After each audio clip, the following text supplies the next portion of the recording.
the CEOs. You know, you're a CEO, you're a smart person, you're used to making decisions on the spot. You now understand why it's important to do a price reduction now in this economy. See how easy that flows? How can they argue? They might argue, well, they can't argue with any of that. They can't say, no, I'm not a CEO when they are, right? Does everyone get that?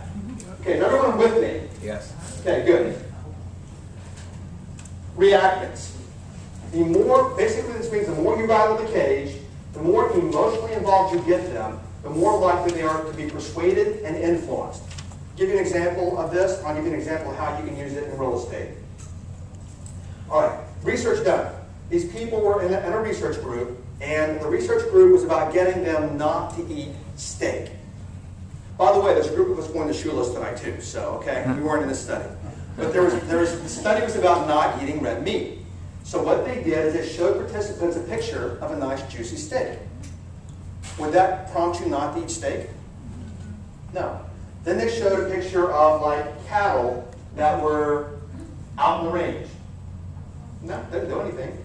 Then they showed you a picture of cattle that were being slaughtered. Then they showed you a picture of cattle being slaughtered and a butcher had blood all over him. Okay? Notice how we went from not eating meat to the imagery at the end, and now you're more reactant. Now you're responding differently. So the higher you raise the reactants, the more likely they are to respond. You just said she's not going to Shoeless now. You can have chicken. Fish.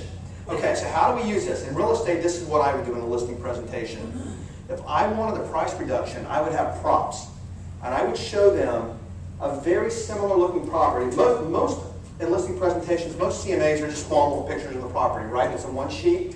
But I would have a bigger picture of the property that looked very similar to theirs, showing the MLS at the bottom how many days it sat on the market because they wouldn't price reduce. Meaning it sat on the market 374 days or whatever it is. That's a whole lot different than just verbally saying, you know, I think a price reduction is in order. If you're not engaging them fully, get their dander up, get their emotions up, get them to react to other people who didn't respond, who didn't reduce their price point, and all the bad things that happened to them. That will move your prospects. Does that make sense? Yes. To everyone. Any questions about, and we're going to move on to language patterns next. Any questions about this technique? Yes? No?